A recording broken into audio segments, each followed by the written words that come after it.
you would please stand for the invocation and pledge of allegiance. Dear Heavenly Father, we thank you for another day that you've given us, a day that you've made, God. We thank you for it. We thank you for our health. We ask, Lord, that you look out for the school system, Lord, as we start this new year. God, help us, Lord, in the decision-making that we make. Lead, guide, and direct us in all decisions that we have to do. We ask these favors, God, in Jesus' name. Amen. I pledge allegiance to the flag of the United States of America and to the republic for which it stands, one nation, under God, indivisible, with liberty and justice for all.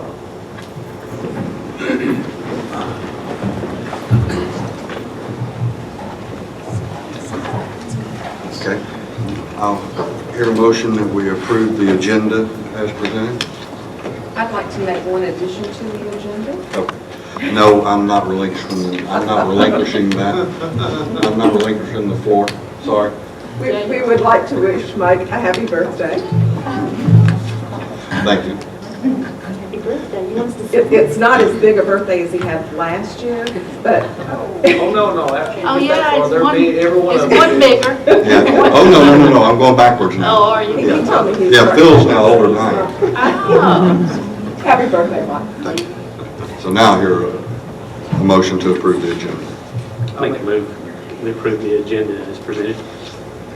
Second. Second by Mr. Long. All those in favor? 5-0.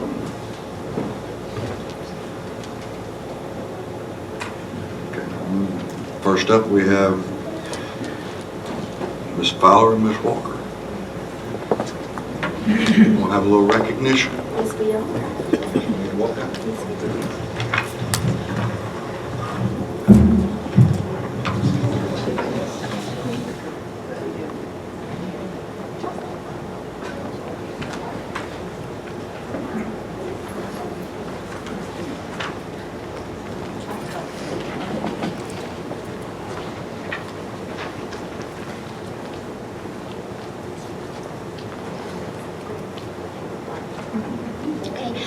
I know Miss Fowler had to take her mother or pick her up from the hospital, so I guess she has not gotten back. So it'll just be Miss Walker tonight for this. I just want to say thank you for allowing us to do this, because we have 3 very special people who have dedicated a lot of their time and support for the middle school students of Pickens County. Is she here? Okay. Miss Fowler, you my moral support up here?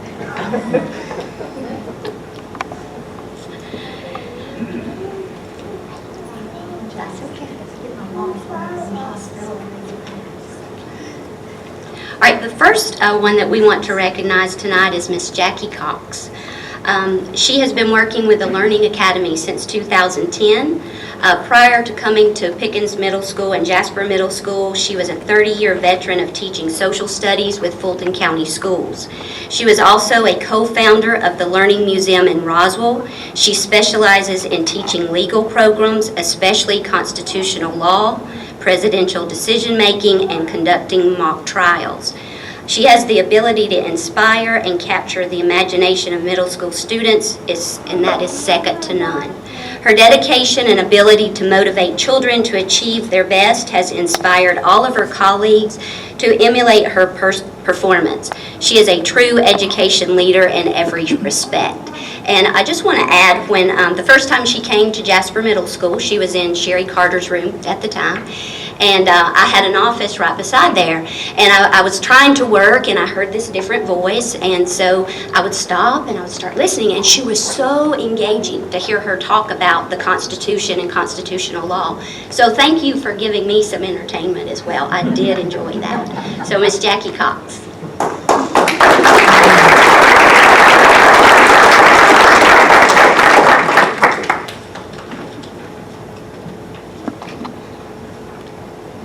This lady has a wealth of knowledge. If you ever have time to talk to her, she has a lot of knowledge.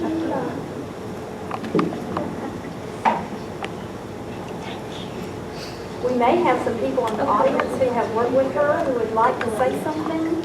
Feel free to.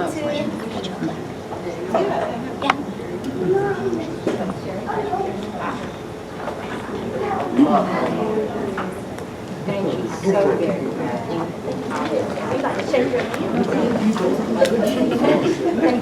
Thank you so much for all of you. Great. They've been a joy. Thank you so very much. How sweet of y'all to remember me. I think we need for you to teach our constitutional law to a lot more than our children. And we want to get a picture, if you could stand here and get a picture. Turn your recognition. It's wonderful. Thank you all so very much. It's been a pleasure to work with these precious children. They're bright, and I saw a lot of good teaching and learning going on, and I will miss it. They have been a joy in my life. They are, aren't they? They're wonderful. I can understand how you miss it. Yes. I just wanted to say one word about Jacque. I've been working with Jacque for 6 years now. She was a tough recruit. Lynn Burns is one who originally told me, you need to talk to this woman about the Learning Academy.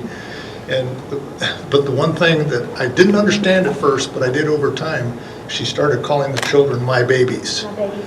And she never let go of that, and she means it. And she treated them like her babies. So it was great to see you work, Jacque. Loved it. Okay, and you asked if anybody needed to say anything, and I can't resist.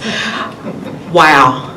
What fun we had. What a marvelous experience it was for me, but for our young people here in Pickens County. And Jacque didn't get all the responses back from the students that I have over the years that she's been with them. But many have Facebooked me, many send me emails, or they see me in town, and once they get to high school, they say, oh, tell Miss Cox, yes, I remember, and it works. And that's exactly right. It works, and it has been a true blessing and a marvelous experience. Thank you, Jacque. Thank you.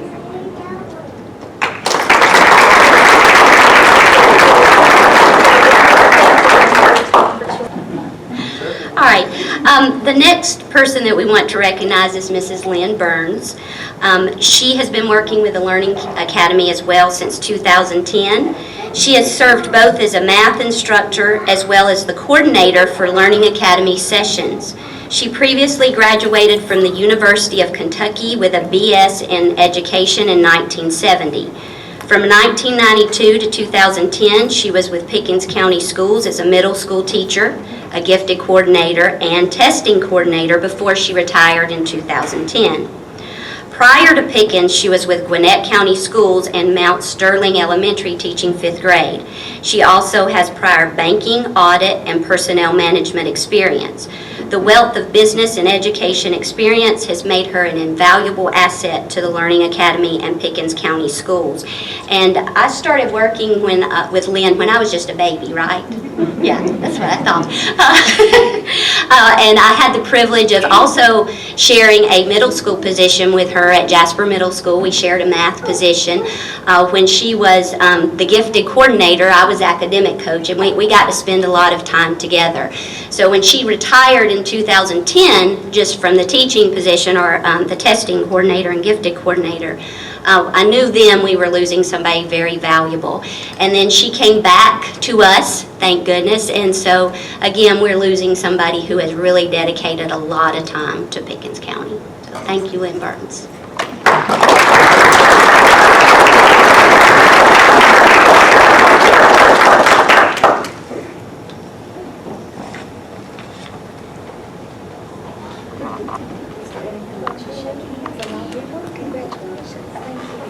So much for all those hours and volunteering.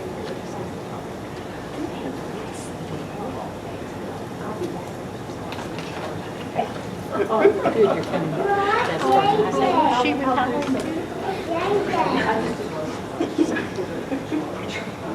She came to listen to that, so you're going. Oh, gosh. Oh, yeah.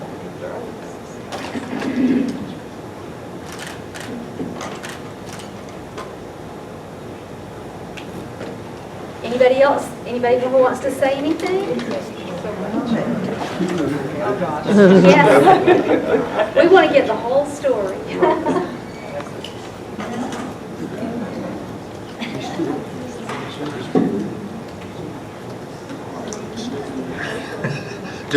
Just to mention, Lynn Burns, I've known she and Clayton for many, many years. When the concept of this whole Learning Academies thing was first proposed, and I think it was Dr. Chris Lemieux who really was the brainchild of this thing, and I still don't understand what we're going to be doing here.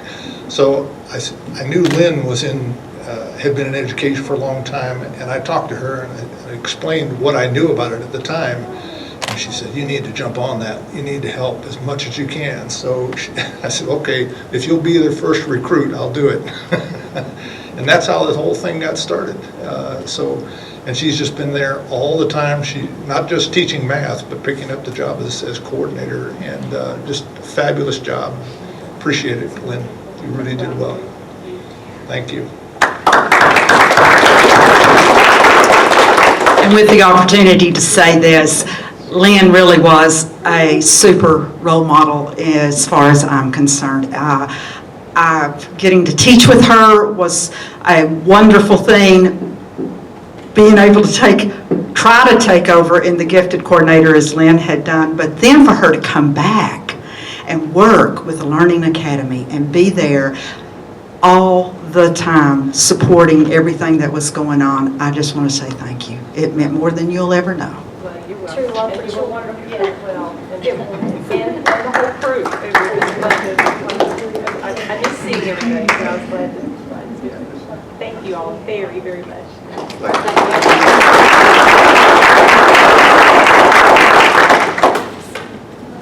All right, and the other half to Miss Lynn Burns is Mr. Clayton Burns. He has been working with the Learning Academy since 2010 as well. He worked with both middle schools in developing their public speaking and presentation skills. He is a UNC grad, and he has a degree in business. He played varsity baseball as a top amateur athlete, served 6 years in the Army Reserve, and then completed 42 years in commercial sales, management, training, and business building. His work with our students has significantly helped them to develop their skills, particularly in preparing PowerPoint presentations and presenting their final projects to audiences. He's retiring from the Learning Academy after 6 years of volunteer service. And I don't know Mr. Burns as well as the other two, but working with his wife, you know how ladies share stories, and we did that. So I just want to say it takes a real man to read Nicholas Sparks' books. You're in. Mr. Clayton Burns.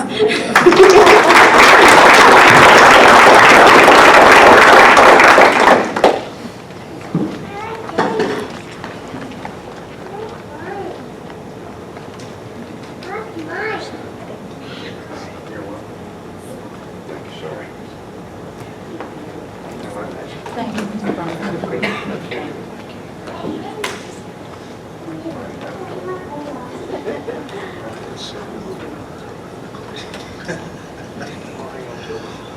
While you're taking pictures, I'll tell one story about Clayton. He doesn't know how good he is at what he does with these kids. Particularly the sixth graders, they've never been exposed, for the most part, to any public speaking opportunities, not even standing up, putting their hands by their side, talking like gentlemen, gentle ladies. And he got them to start doing that and got them confident doing PowerPoint presentations of their science projects, the whole bit. And the best endorsement I ever heard of the quality of what he'd done and the results was when I talked to two of our other retired instructors, Dr. Dave Holte and Dr. Charlie Pollard and Dr. Lynn Pollard, who led the science program. And when they heard Clayton was retiring, I don't think he knows. They thought that the kids were getting more out of Clayton Burns's work with them in public speaking than they were the whole science program. So that's the best endorsement I've ever heard. But anyway, thanks a lot, Clayton. You did good work. Now go play tennis and don't beat me. Thanks, Clayton. And I'm going to follow up with that and saying he's exactly right. Clayton, the students, after you had been with them the beginning of the year, and making sure your shoes look good, your pants are pulled up, your shirt's back, shoulders back. Speak where we can hear you clearly. It worked. And the kids would feel so confident. And I know you remember the times that some would come in and they wouldn't even speak. I do. Yes, and then you would work with them, and by the end of the year, it was an amazing improvement over what they could do. So thank you. You're Yes. welcome. The first group that I had, a little boy stood up and I said, all I want you to do is just repeat your name and anything about your summer vacation. He immediately started to cry. And I'm thinking, oh my God, what have I gotten into? But it was a real pleasure working with every one of them, and I enjoyed working with you all. And thank you for this, and I didn't expect this. I'm here supporting my wife, Lynn. So thank you very much. You're welcome.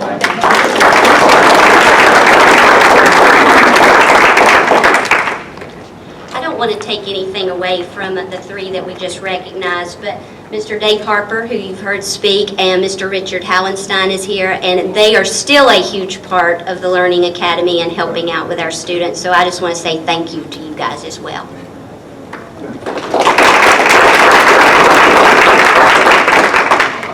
Next, we have Mr. Purdy for the presentation. Good evening. All right, at the high school, we have a bit of a presentation here to give to someone who actually earned every bit of this, and she does not like this kind of thing, but I feel like she needs to be recognized for it. Kelly Flatt,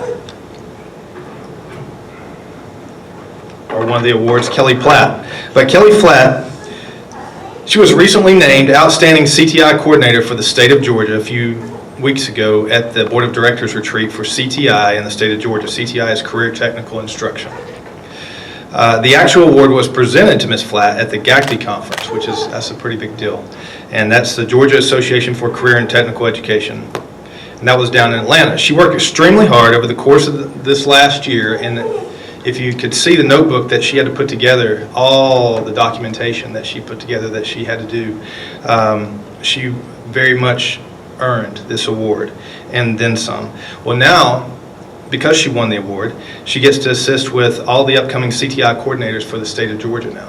So very big award in her field, and we're very proud and honored to have her on our faculty. She's a great asset. So thank you, Ms. Flatt.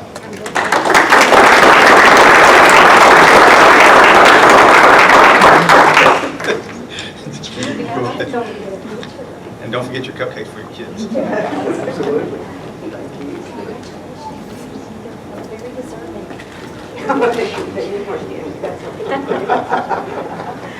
You know who those are for.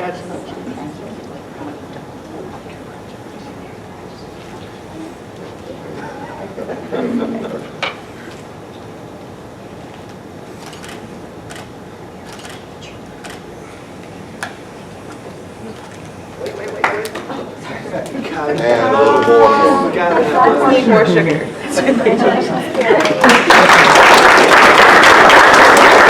This is just an update on our standing for FY16. We're not quite closed for the year, but wanted to show you where we were at this point. As you can see, we have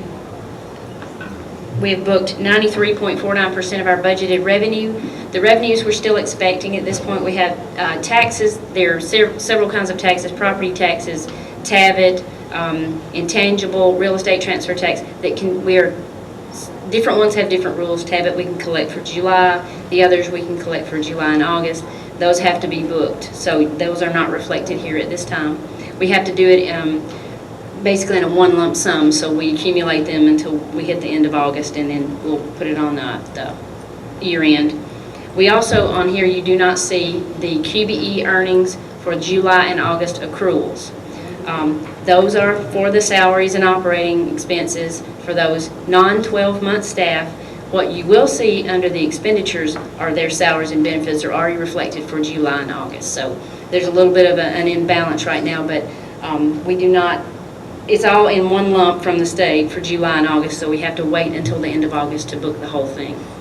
So we'll continue to bring this to you until we are totally through with the year. You'll see the final, which is in a different version. It's the state version too. Once we have it all closed out and ready to go to the state.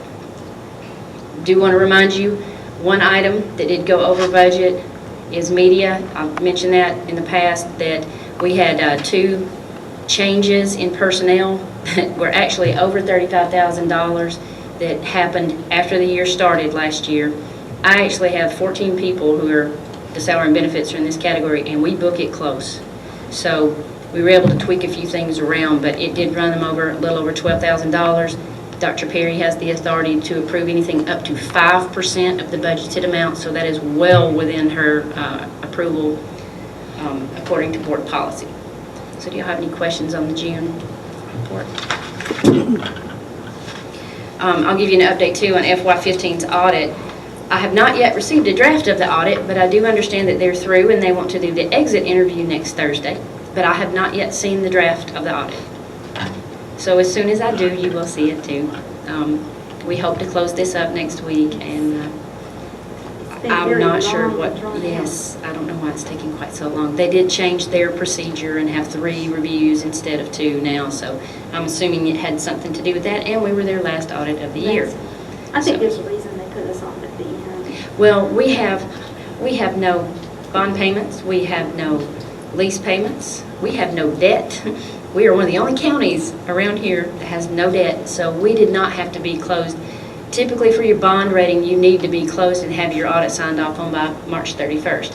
They knew we had nothing, so they pushed us to the end because others did need that bond rating taken care of. We did not. We were very fortunate, so yeah, we're the last ones. But as soon as I have something, I will definitely let y'all know. Give you an update on where we are in FY17. Of course, this is a tentative, based on our tentative approval at the moment. The only revenue we have gotten so far, most of that tax revenue, like I said, gets backed into FY16, and so does most of the QBE revenue that we receive right now. There's only about $300,000 out of July's that actually goes toward FY17's salary and operating expense, and you'll see that reflected here. We've started up the year.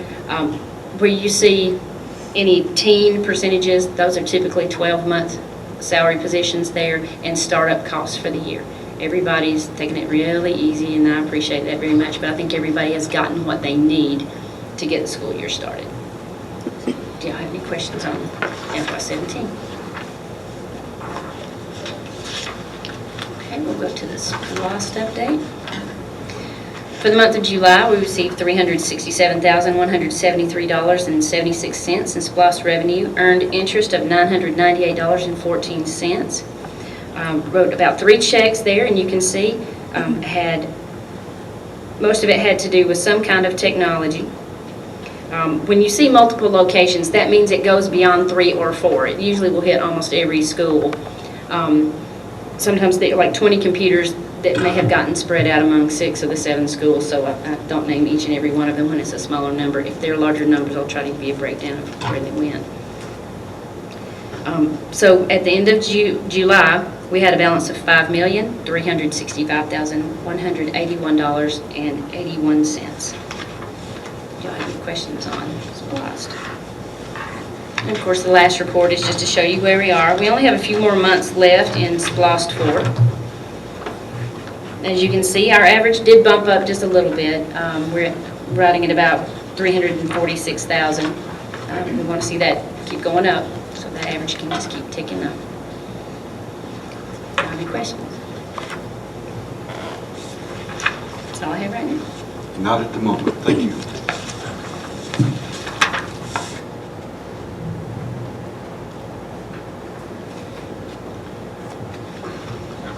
Next, we have Mr. Gilleland with our operations update.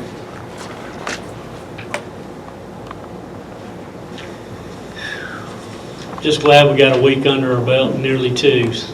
Yeah, things seem to level out better after the first week. And transportation, we did have a few glitches of times, and it's just the fact of loading and unloading buses the first few days, with especially the elementary and young kids that haven't been on the off buses, and making sure we don't put them on the wrong bus. It's really hard that first 3 or 4 days, but we're getting in a good schedule now and good rhythm, and I think we'll be on time for all our stops and pickups, just like we try to do every year.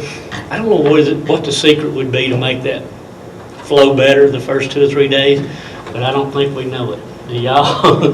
The first few days, it just we get behind it, especially pickup time in the evening. So everybody was bearing with us. We went out to Jasper Elementary School and studied maybe a way to speed up their pickup process, but I mean, they were all loaded and gone in 15 minutes. It's not like they were there for an hour, so there's not a whole lot we can do. We're Chris, Leak, and some of them are looking at ways we might can tweak it and maybe load part in the back, part in the front, and speed it up a little bit. So we'll let you know if we do anything there, but right now we're not looking to change anything at this minute. Our contractor's working nights now at the high school, so you may see some people around there in lights on late at night finishing up the sprinkler heads. Is a major ordeal. It's a lot of work, and they really hadn't manned the job like I wanted, but they are getting it finished now, so they're not interrupting classes. You're not having any trouble with them now, are you, Shea? Boy, we had a rash of AC problems the first week. I reckon with this heat and humidity, the way it's been, God, I'm telling you, it was a nightmare. But I brought in some subs to help out and get us caught up, and we're in pretty good shape now. We still got a few parts on order. There's probably 4 classrooms that we're down now that we're really doing some major work on. Had 4 compressors go out in 1 week. I mean, it's just a freak thing, old units, and it just happened. We thought we had them all up and running, but we didn't. Anyway, we're hoping to get all that straightened out. Nutrition, she really doesn't have anything. It's just so early on in the year. She'll bring us some numbers later on with the free and reduced and all that, because it takes a little while. They actually just last Friday got their direct cert list, so they're still just trying to enter all the data and stuff on all that.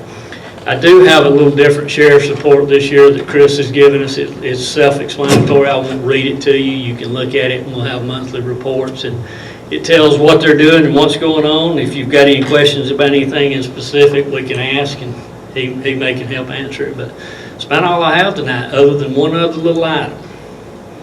I actually had Martha put ABM as a contract extension vote tonight. It's not what it is. It's actually, I just wanted to bring you an update on this.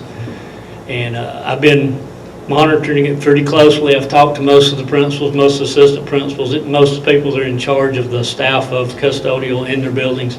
We started off strong.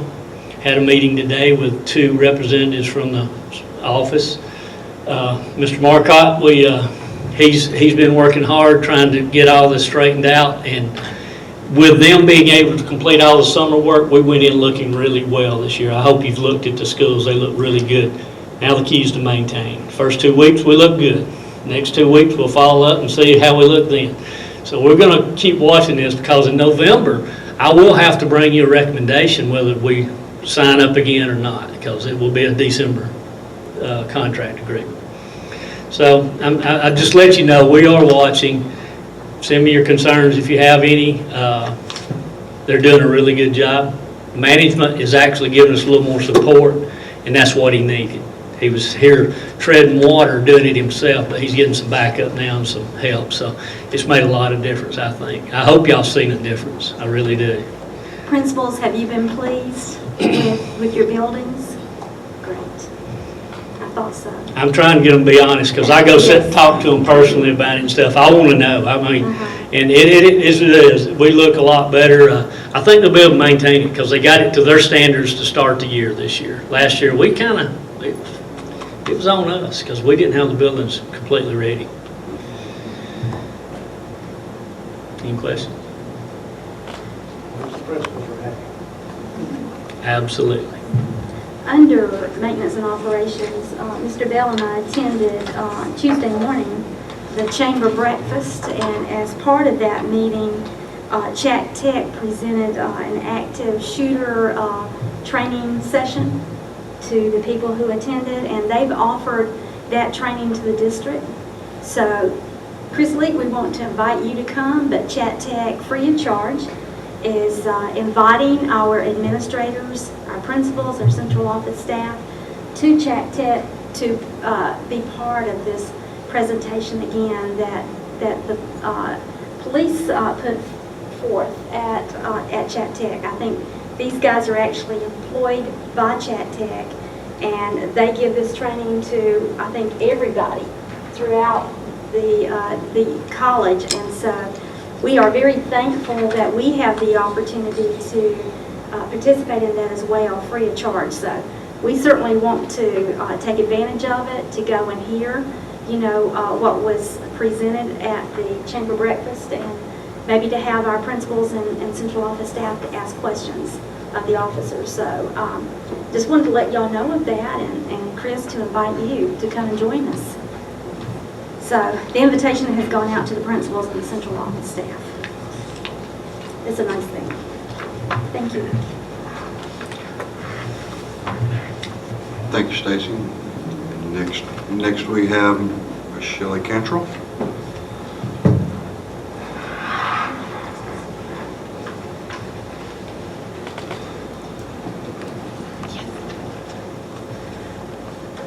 Thank you very much.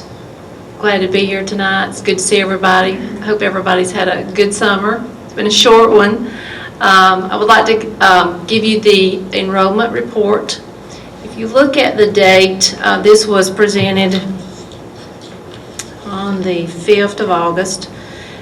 Since then, I want to kind of just give you this 43, Martha, can you zoom it up? 4386? Yeah, okay. Was the total enrollment. As of today, let me just kind of give you just a quick update. We have gained some students. At Tate Elementary, our Bulldogs, we have 310, so we have gained 4 students. At Jasper Elementary School, Tiger Nation, 509, we have -2 from the report that you received on the 5th. Hill City, we have a -6, have a total enrollment for the Hawks, 615, and then for Harmony, for the Eagles, we have +8, 552 now. So total elementary enrollment, we're looking at 1,966 students, 86 students, excuse me. Then if you go down to Jasper Middle School, 571, -9 since the last report that you received. And of course, these are all our Dragons. And Pickens Middle School, 451, -7. Pickens High School, 1391, -4. We've had a total of 13 new students since you received the report on the 5th. Just to kind of give you a breakdown, total enrollment, we're looking at, this is with us trying to still find the no-shows. First report was 80. Our no-show total, we're down to about 33. Incoming high school students, we've had 8. Well, if you get breakdown, Harmony Elementary School 1, 4 Hill City, 2 Jasper Elementary, 2 Tate, and 8 for the high school, total of 19. This is new students within the last couple of weeks. If you look at, I know some people had asked about Wildwood. We've had a total of 28 students. We've had 5 at Harmony Elementary School, 2 at Hill City, 4 at Jasper Elementary, 5 at Tate, 2 at Jasper Middle School, 4 at Pickens Middle School, and 6 at Pickens High School. So a total of 28. And then if you look at our Cyber Academy homeschool, we've had 2 at Hill City, 2 at Jasper Middle School, 1 at Pickens County Middle School, 3 at Pickens High School, a total of 8. Outgoing students, again, we're still looking for those 30-something no-shows. And if you break it down, 11 high school, 9, let's see, 15 of those were Mountain Ed outgoing. Out for Georgia, and Cyber homeschool, 15 and 20, kind of combination there. Had 2 that have graduated. So just to kind of giving you some different numbers here, but then if you look at the centralized enrollment center, Patrick and Michelle and them have been very, very busy. The open enrollment, as far as July, 93, walk-ins, they had 176. And then if you look at August, the first week, they had 34, and then the second week, 28. So if you look at your total from July to now, 331 new students that have registered. Now, we have lost some students, but we've gained, so we're kind of looking at total grand enrollment as of right now. This is, we'll still, us trying to find the no-shows, we're still looking at 4,408 students. But I would like to commend the centralized registration. They have been working very, very hard, staying very late, and doing a fabulous job. So I want to thank them for what they've been doing. The numbers, it is a moving target. The numbers are still moving daily. So it usually takes, the first 20 days before we kind of sort of know, but the kind of what our numbers are going to be. Do you guys have any questions? How long do we have to keep track, or do we have to find all of the ones that were no-shows? Or, are they going to be on the report as, dropouts or whatever in September, or how's it going to work? No, sir. We'll have, unless they were summer dropouts, if, students that do not come back to the high school. What we do is we're looking at a combined list right now to see who those are, so we can identify them and go ahead and start making contact to see where they are, and if we can get them enrolled back in school or in another, Chat Tech or Mountain Education. So our numbers should be, as far as no-shows, by the time we give the 20-day report, there should be no no-shows. We have to locate those students. We're waiting for a lot of systems to request those records because some systems still have not started school yet. So, we like to have, within 10 days, we try to get the numbers down as low as possible. So the data clerks have been working very, very hard. But we have to account for those students. That's what I was wondering, is if they ended school here, beginning of school, we have to count for all of them. But even with that, it looks like everything is up. It is, yes. Oh, I'm glad you said that. I'm sorry. We are seeing a huge increase at Hill City, and we are seeing looking at about 70 more students. Same area, we have seen some increase at Harmony and Pickens High School. So Hill City's they're getting a lot. I see Miss Halco shaking her head, yes. Any other questions? The more the merrier. We won't turn any away. Absolutely. Along with our enrollment, are our class sizes staying? We're at the seams with some? We just added kindergarten class at Tate, and a special ed class has been added. We are also we're waiting on these numbers to stabilize. We're going to look at fourth grade at Harmony, and we're looking at kindergarten, I think, at Hill City. So we're monitoring it. We're waiting for these numbers to settle down, see how many we're actually going to have, and get them kind of finalized. And we are, of course, we're already adding. We're going to add as we need to. So. Thank you. Thank you. Thank you. Look at it. Next, we have our student achievement update from Ms. Linda Wallace.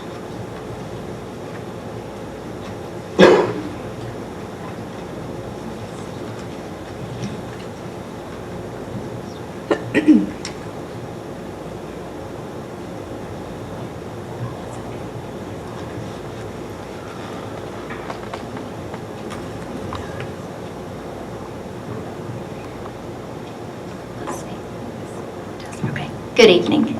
I'm so excited to talk about our spring milestone scores. And I'll have to remember what they talked about, public speaking, to talk slowly, because you all know when I get excited, it gets really fast. And there's a lot to be excited about.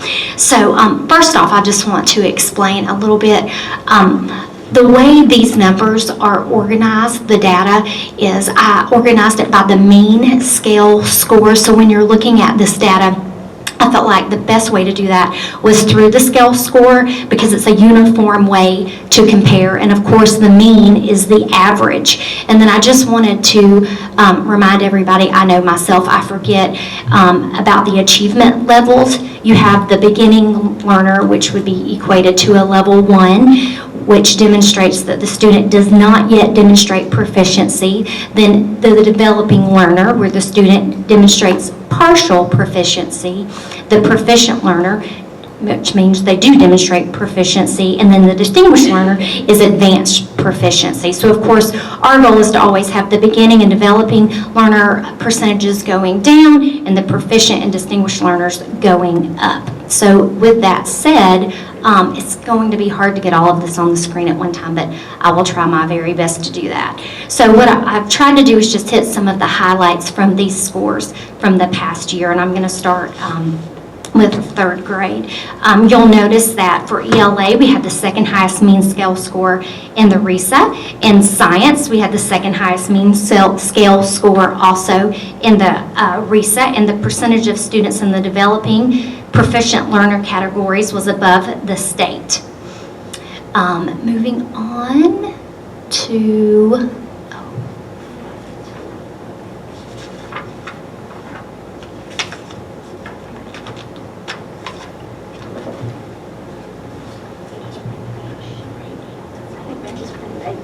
Just that eighth grade. That's all I have. That's all I have. Right.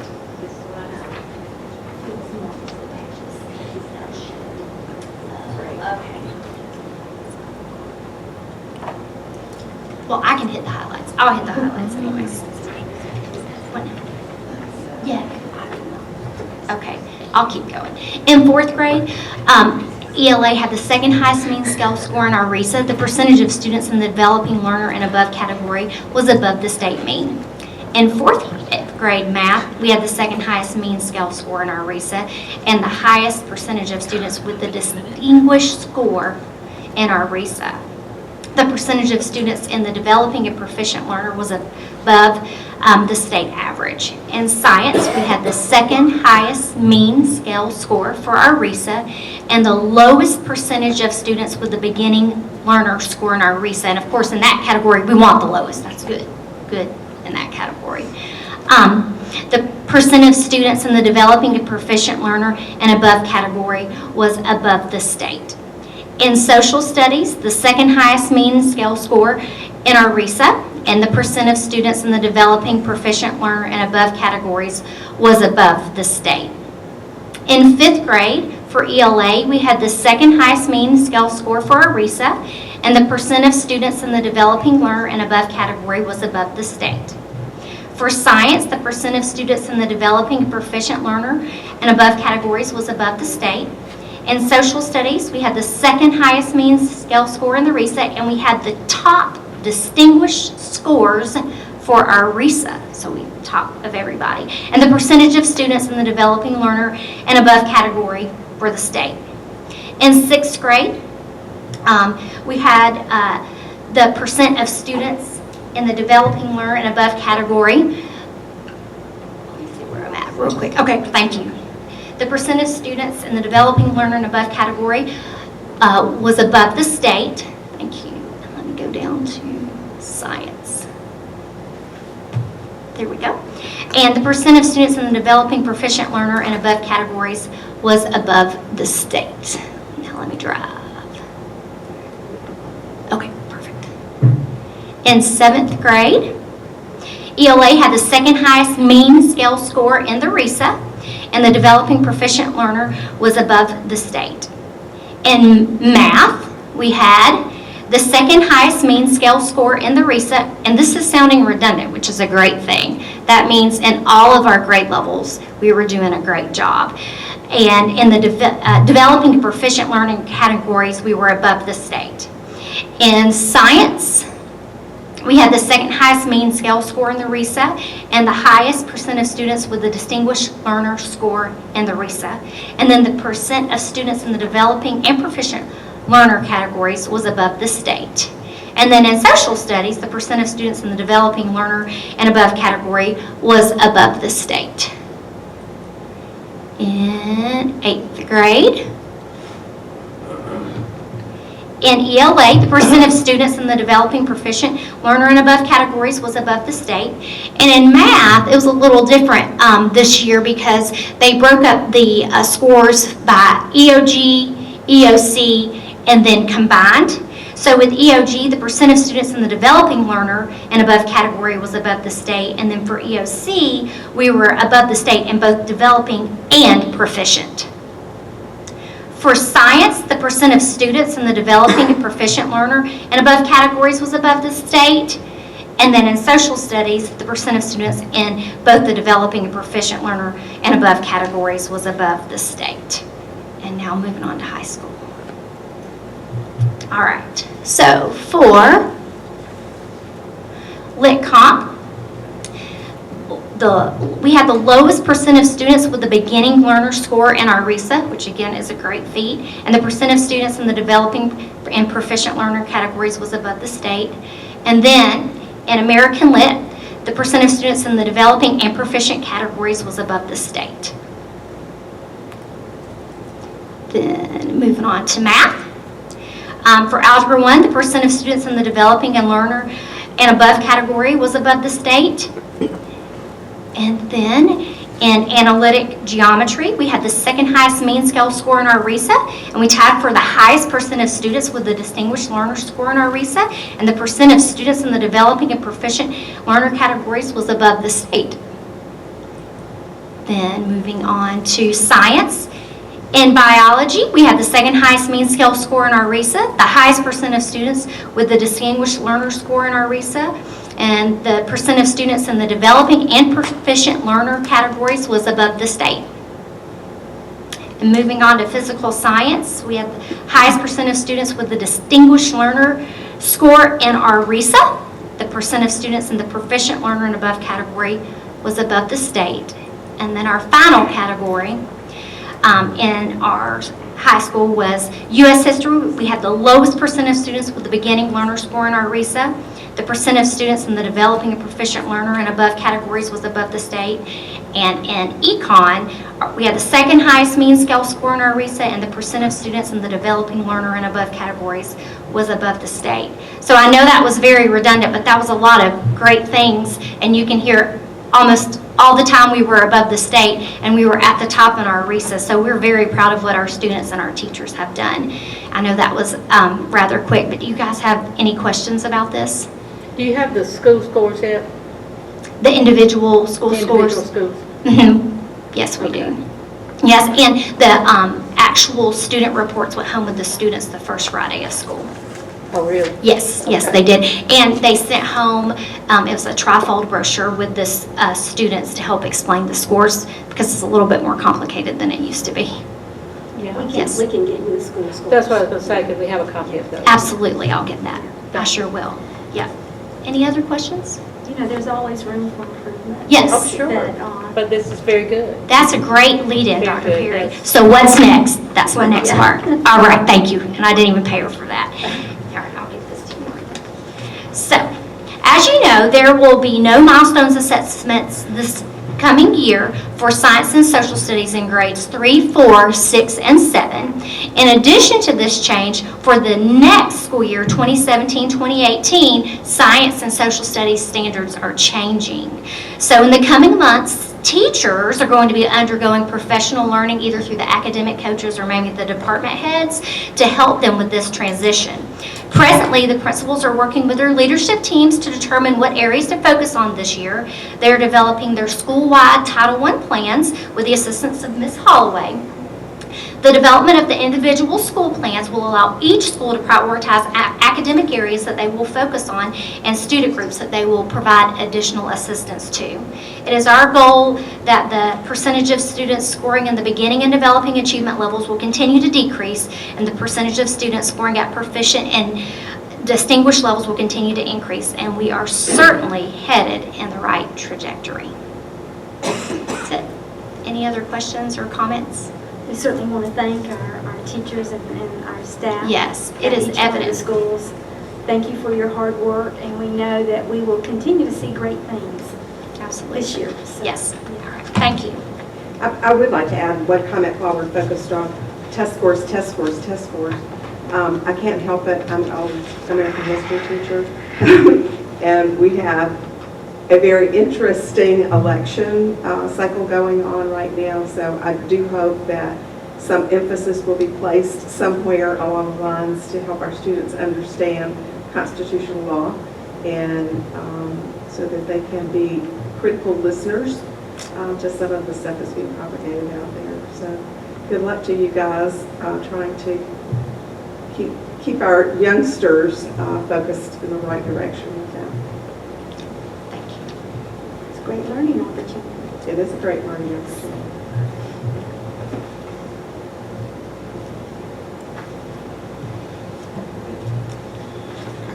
Next on the agenda is our action items with the local board training plan. We did go ahead and prepare this. It is due, I think, in October, but wanted to go ahead and check this off. It's something that we have completed. This is a combination of training for older board members who have been on the board and training as well for new board members who will be coming on. So I don't know if you've had a chance to look over this. It basically, we always enjoy the policy and the school law workshops that's headed up by GSBA. Those are listed here along with whole board governance training and new board member training for those people who will have to get their initial hours. But it is a complete training plan for the year for the board. But I welcome your suggestions if you, This is great. if you want to see changes in it, we can always change it. But I enjoy the 3 hours when we get together and somebody usually very knowledgeable from GSBA comes and spends that time with us on what we need. But I also really enjoy listening to Phil Hartley. So, But it usually never tells us anything good. no, it's stressful, but I do enjoy hearing it. Any changes that you would like to see?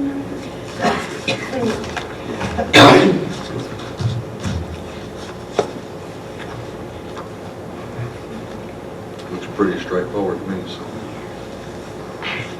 I'll make a motion that we approve the board training schedule for this upcoming year. Second by Mr. Long. Any other discussion? All those in favor? 5-0.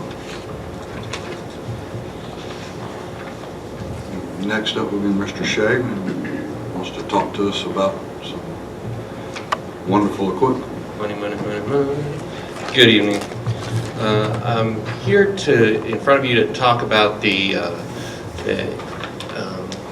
interactive flat panels that we discussed back in the spring when we were doing the budget projections, and we talked about how we would best spend some SPLOST money.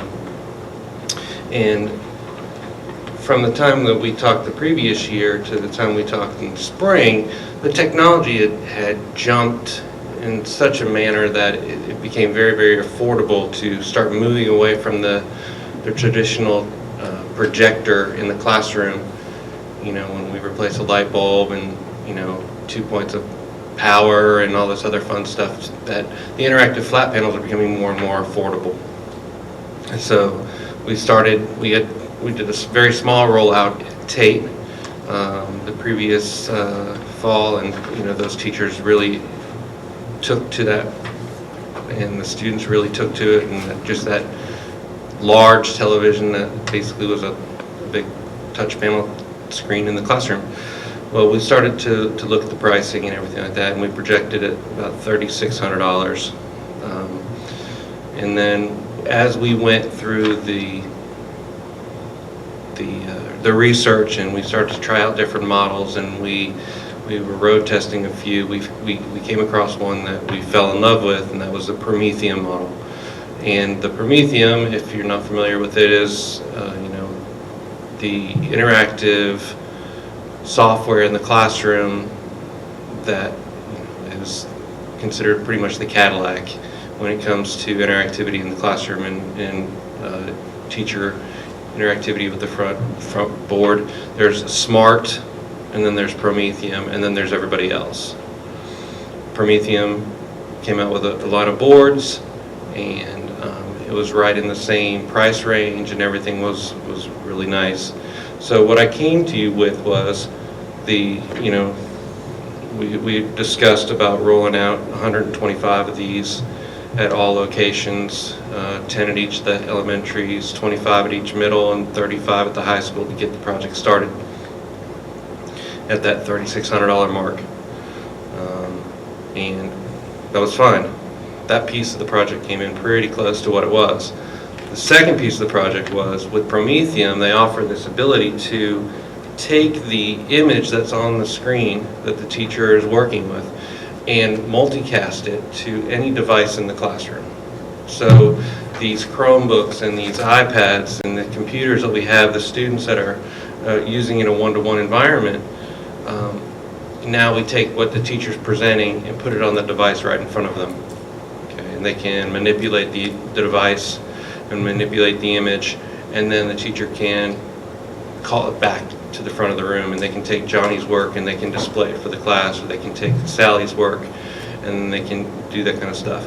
In order to do that, though, Prometheum has this extra little piece of hardware, basically a computer, that sticks on the back of the panel, and that's the second page of the proposal. So together, as one whole project, the price came in closer to the $4,100 mark instead of the $3,600 mark. So what I'm asking you for tonight is just some to greenlight the project and let us go forward. Could we do it without the second piece of hardware? Yes, we could. It would give the teachers the interactive flat panel, but it would not give them the multicast ability to take what they're showing and use the Prometheum software to its fullest extent. So with the devices that we're seeing out there, and with the one-to-one initiatives that we've rolled out something like 1,500 Chromebooks in the last 2 years, and Chromebook carts, and they're in the classrooms. Kids are using them on a daily basis, and this gives those teachers the ability to take what's on their screen and put it directly in front of the student. It also gives them the ability to control those Chromebooks in the classroom, so they can lock those students into the lesson that they're teaching and shut down any extra or extraneous surfing that might be going on, because it allows them to lock down that, controlled by the teacher in that classroom. There's also built-in other pieces that Prometheum provides with this software. Is every device that this is cast to becomes a voting device. They can set quizzes, and that interactivity is there as well. So just the Prometheum line itself, we felt, was a good model, a good investment. We do know that teachers out on the west side of the Hill City are familiar with Smart. This is just the competitor. Any software out there now can be brought into Prometheum. Any Smart lessons or the e-beam lessons or anything else out there can become a piece of it. The Prometheum software can also be used with any of those extra devices. So for those classrooms that we don't roll these flat panels out to, and they're still using a smart board, or they're still using an e-beam until we catch everybody up, that Prometheum software can still be utilized in those classrooms as well with those existing devices. So. This is the equipment that didn't you buy a panel and you put it in the technology center for Yes. you and Joey and Elisa to try it out? We kicked it, and we had Prometheum in to give us some demonstrations, and they'll work, they've committed to working with Lisa to roll out Ms. Long to roll out a training schedule. For what we know at Tate, the teachers were it's very user-friendly, the technology. Everyone knows how to use their smartphone. Take that smartphone and multiply it into a 70-inch panel. It's touch, it's Android-based, everything that you need is right then and there. So it does away with the projector mounted to the ceiling and replacing bulbs. It does away with a point of power in the ceiling and power on the wall for the energy consumption. They're all E-rated, so it takes no more power than just a normal television. And they're becoming thinner, they're becoming lighter, they're becoming more durable. And so I think it's a great idea to order one and to work with it to see, is it something that would benefit us here? So, and instead of going out and buying it and then, discovering, well, it may have this problem or that problem, or it may be wonderful. But getting one here, letting people have an opportunity to try it, I think is a great idea versus just buying one. So. Are they easily transportable? they're on stands. When we did the Tate implementation, we put them on walls, and what we found out this summer was that new whiteboards were put up, and these were taken down, and we find that in some classrooms, whenever we get new teachers, that they have a different experience of how their classroom should be set up. And so we're looking at the stand approach instead of, so they can be moved if they need to be. If they do need to be mounted, it's just a simple wall mount that you would put your television at home on. But these are stands. They have a shelf for a computer. They can also be used for digital signage. They can run off of a Chromebook. They can run off of a Chrome bit and stick. They can run off of a computer. They can be standalone Android devices if they need to be. They're completely wireless. They can be hooked up hardline to the network, and they can also become a wireless hotspot for those teachers or for those other machines in the classroom. If we can get power to that device, that can become a hotspot outside. So if we had one, say, in a field house, for football, for watching a football film, if we could get film, or we could get power to and network to the flat panel, then that could become the hotspot for those students to watch the games on their phones or control that kind of stuff. Because we do still have a somewhat wireless in certain parts. I know that I walk into a building, I have AT&T, that I drop signals. People with Verizon can walk in a school and get, up and down the hallways without a problem. If they're hotspots, then they can hook up to the network or something like that. So. How long do we have these at Tate? Were they all year? I can't remember. They were. We put them in at the beginning of last school year, right after school started. So. What was the reliability of them? They worked very well. We didn't lose any of them. None of them went down. We had a software issue with one of them, and they came out and they worked with them. They were fine. They did provide training. That company did. This takes that panel and adds the Prometheum side to it. Have the rest of y'all seen these? Well, we've seen it, but not really. Okay, you haven't played with them? It's over at the technology building. I went over and played with it. So, you have to go and visit. Yeah. So what's your plan for getting them in all the classrooms? If we're doing these now, do we have the additional ones will go when? I mean, 25 at each middle school, that's not every class. No, it's not every classroom. Yeah, I do know that if this becomes when and if this becomes the standard, we'll roll them out in a more timely manner. So how do you choose which classroom? Is it the one that has the It was decided the by least? Oh, okay, go ahead. Talking to Elisa, was how do we make that transition? If we're putting them in the middle schools and we're putting them in the elementary schools, how do we make that transition smooth? We were looking at all 4th and 5th grade classrooms at the elementary school, and we were looking at 6th and 7th at the middle school. So we're immediately covering 4 years for students right then and there. And then we would have to work with the high school to find out which of those classrooms would work best. They're not for every classroom. Right. You know, you don't need one of these in every classroom. You know, the projector, you know, is still going to be functional in certain areas, but at the high school it would all depend on the subject area and how those teachers are being moved.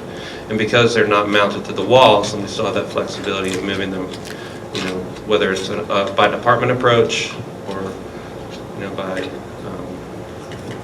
whether or not certain teachers are on the good list or the bad list. I don't know. We would have to work with the high school to determine which classrooms those would go in. Well, I liked your example about the field house, but I have to say, and I love Coach Parker and I love But he's not here, football. that's But these are going in the classroom. They right? are going in the classroom, yes, they are going in the All classroom. right. Just It want to make does that seem to clear. be that they're a lot more interactive as far as the teacher being able to interact with the student than what we've had in the past. Yes. Didn't Elisa use one of these in a demo thing? She did it With for y'all, the didn't new, she? was it for new teacher or for you guys, for the principals?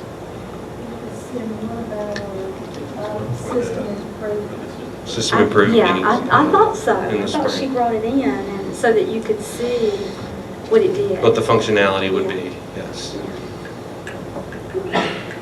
So you'll have to go over and play with it and give Patrick some feedback. You can register some students while you're there. So it's basically you're asking for what's the cost difference? The cost difference would be $80,000 roughly?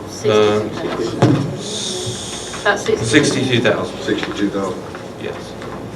And this is in our SPLOST budget anyway. Right. The original request was. The original, yeah. The additional. But we can handle this with our SPLOST. That's what I thought. I'm good with it then. Did you say the connect? Can you connect personal devices? Did you say you can connect Yes, you personal can. devices? Teachers can open up what's called a Class Connect session. And then she can allow, it could be broadband, or it can be selected individually who's going to connect and who's not going to connect. And every session has a unique ID that's randomly generated, so students can't go from one classroom to another and they can also set a time on it. So, you know, they can set a class session for 30 minutes, so the teacher, it automatically times the session out. Or at the high school, it could be set for, you know, an hour if they were, you know, working in for those longer block periods of time. So that's completely controlled by the teacher of how long the sessions and how long that computer remains open for those teachers or those students to interact with it.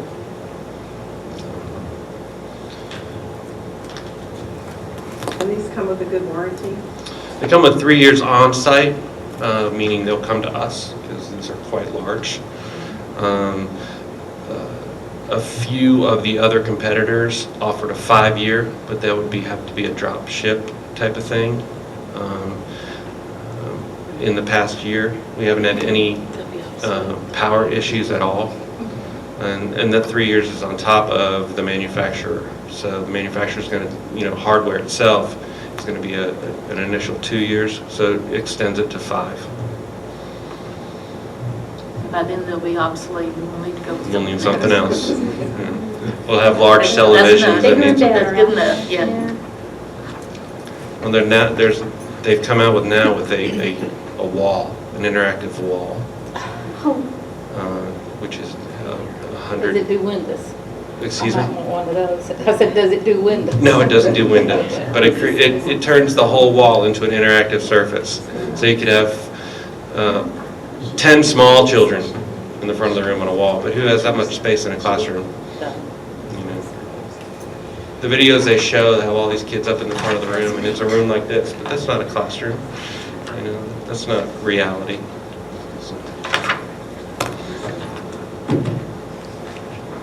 Thank you for your consideration. So I would work a motion.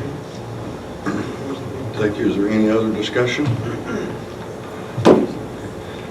Hear a motion that we approve. I will make a motion that we approve the Promethean devices for, and the additional money from SPLOST for these devices and technology.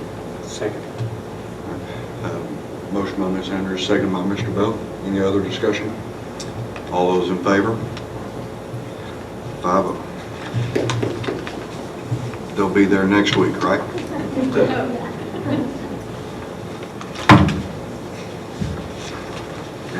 Next on the agenda is Mr. Gilleland with his ABM discussion, which we've already had, so.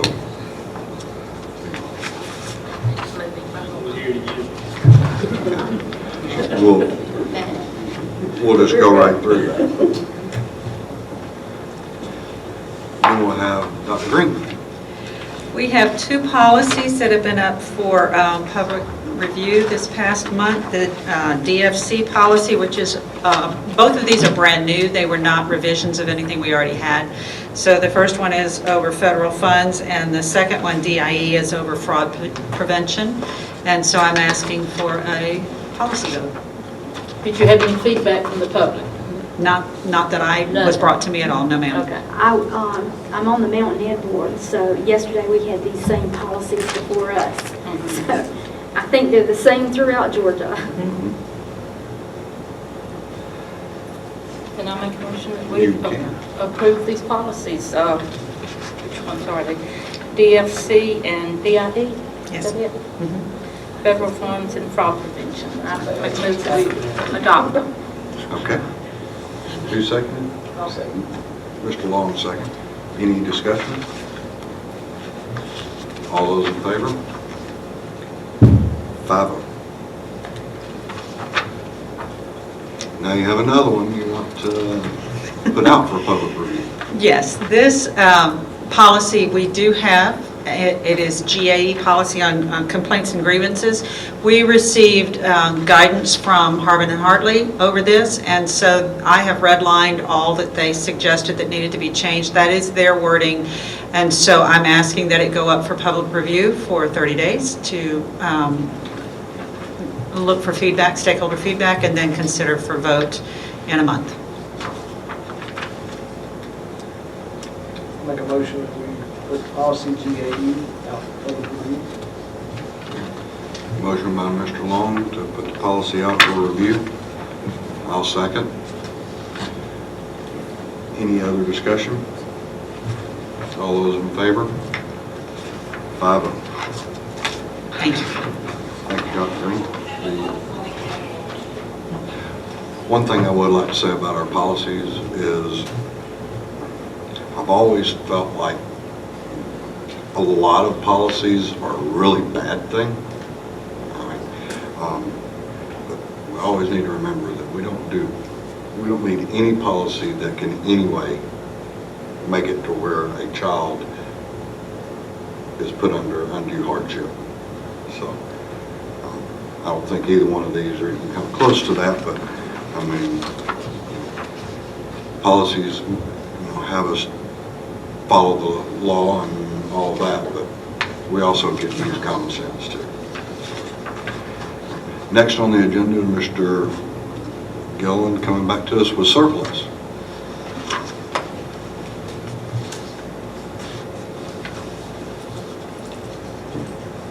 Need to make the principals come up and do these. This is their books and things.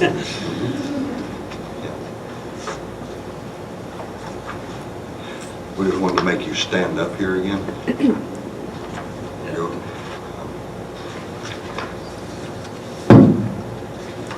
Now, I'll save you because everybody's had a chance to take a look at it. I'm going to make a motion that we approve the surplus as presented.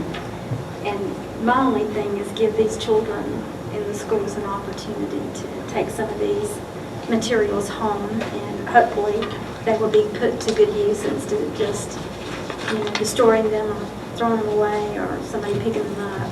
I'd rather they go home with our children. Did you make the motion? I made a motion. You need a second? I second. Okay, Ms. Andrews, a second. Any other discussion? All those in favor? 5-0. Next, I'll hear a motion to approve the board meeting minutes for July 14th, 22nd, and August 5th, 2016. Make a motion that we approve the July 14th, July 22nd, and August 5th board meetings. Second by Ms. Lewis. Any discussion? All those in favor? 5-0. Martha does a great job of keeping these minutes up to date. You'll notice that even August the 5th is in here. So that doesn't always happen. Thank you, Martha.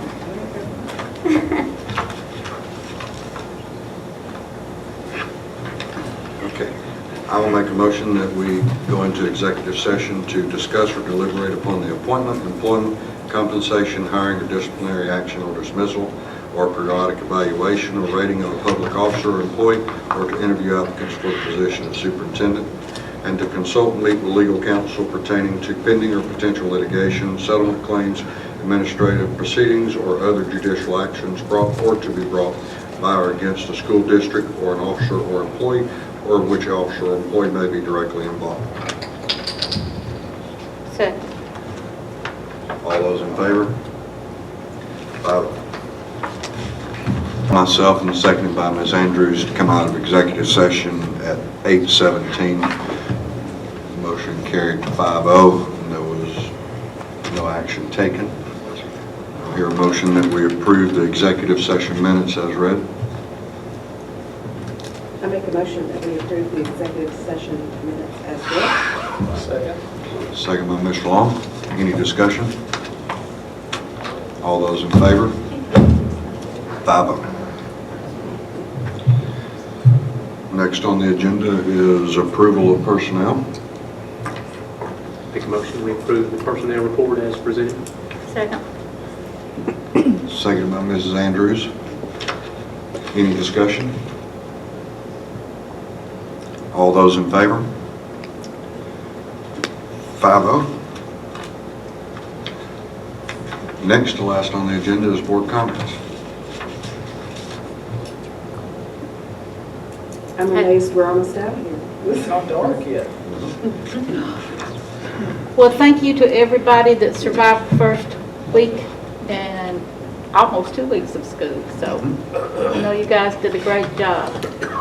My grandson didn't make it through the first week. He broke his leg first week. Surgery this week. So his fault. His fault. He took full responsibility. He did it in school. And he said, it was my fault. I was doing something stupid, Bo. And I thought, well, the apple doesn't fall far from the tree, does it? I've heard really good comments from almost everybody about how well this first couple weeks have gone. So thank you all for getting it going on a good foot. My kids have gave me a good report, so I'm not having to go and turn the bed upside down to get them out of bed. So somebody's doing something right. Or either not making them work hard enough for one. I'm not sure yet, but I'll let you know. Some of you said you had not met Sunita Holiday. Yeah, we're going to have a meet and greet after the meeting. I would like to say that, to all our administrators at every school, I have not heard one negative thing, and I think you're an outstanding group, and we're going to have a great year. And just keep everything positive the way you started out. Thank you.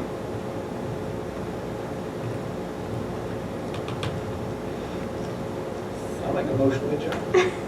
Mr. Long has made a motion that we adjourn. I second.